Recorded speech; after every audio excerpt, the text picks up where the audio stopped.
It's kind of wild when you think about it. The entire world, everything around us is constantly changing, transforming. And all of these transformations, they're like stories written in a kind of secret language. Well, today, we're going to crack the code. We're going to learn how to read and write the language of chemical equations. So let's dive right in. Section 1, Chemistry's Secret Language. How in the world do scientists actually write down the story of a chemical reaction? Every single chemical change, and I mean everyone, tells a story. When you bake a cake, right, you start with goo, flour, eggs, sugar, and you end up with something totally new and delicious. When a battery dies in your remote, that's another story of transformation. Chemistry gives us the language for these stories, and just like any good story, there's always a clear beginning, a middle, and an end. And the way we write these stories is with something called a chemical equation. I want you to think of it like a perfectly crafted sentence.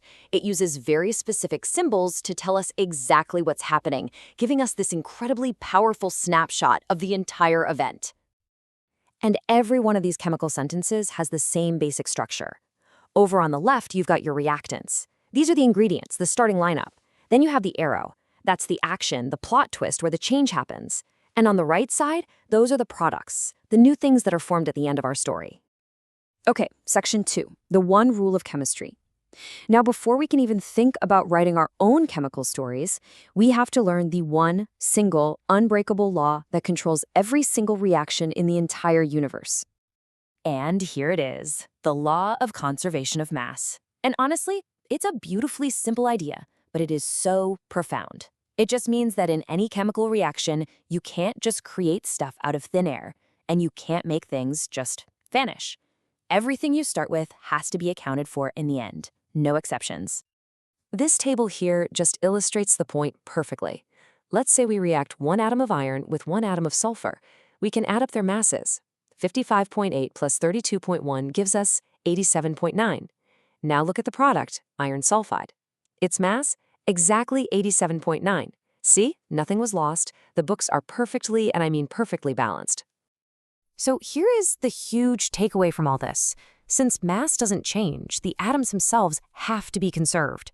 You can't just lose an iron atom along the way or have a hydrogen atom pop into existence. It means the number of atoms for each and every element must be identical on both sides of that arrow. It's like a strict head count. All right, section 3, from symbols to sentences. Now that we know the most important rule in the game, let's learn the actual alphabet and words we're going to use. The symbols on the periodic table, H for hydrogen, O for oxygen, those are our letters. When we put them together, we get chemical formulas, and those are like the words of chemistry.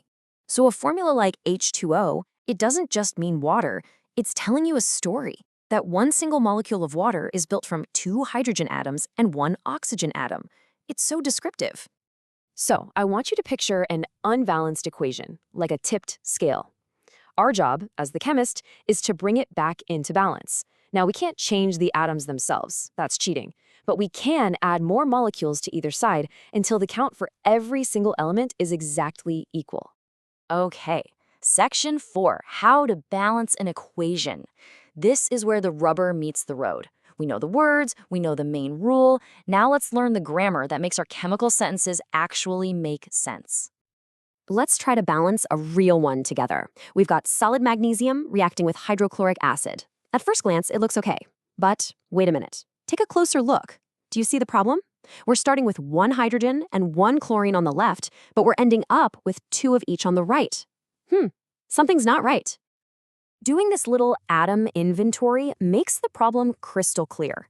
Magnesium, we're good, 1 on each side, balanced. But look at hydrogen and chlorine. We start with 1 of each, but we end with 2. Our scale is tipped. Our chemical sentence is grammatically incorrect.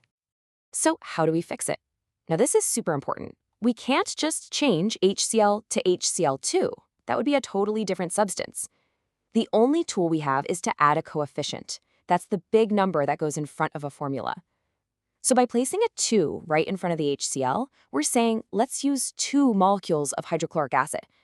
And what does that do? Boom. It instantly gives us 2 hydrogens and 2 chlorines on the left.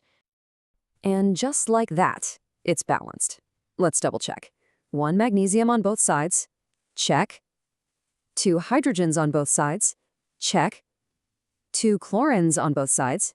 Check. The law of conservation of mass is happy. Our chemical sentence is now complete and totally correct. All right, last part, section 5, telling the whole story. We've written a correct sentence, but you know what? We can add even more detail to make our story even richer, to paint a really complete picture of what's going on. And we do this by adding these simple little state symbols in parentheses right after each formula. S for solid, L for liquid, and G for gas. Those are pretty obvious. There's one special one, though, AQ for aqueous. That just means the substance is dissolved in water, like salt stirred into a glass of water. So when we put it all together, look at this. It's not just a string of symbols anymore. This is a full-blown narrative. We can read this and know that a piece of solid zinc reacts with hydrochloric acid that's dissolved in water. And this reaction produces zinc chloride, which stays dissolved in the water, while bubbles of hydrogen gas are released. You can literally picture the whole thing happening just by reading this one line. So, what this all boils down to is that a fully balanced equation is so much more than just a chemistry problem. It's a complete, concise, and truthful story of a transformation happening somewhere in the universe. And it's a story that follows the most fundamental rules of nature. Look, learning to balance an equation isn't just a random skill you have to learn for a test. It's like someone just handed you the key to a secret code.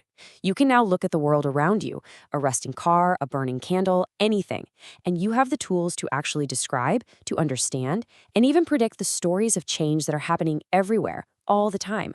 So the only real question is, what story will you uncover first?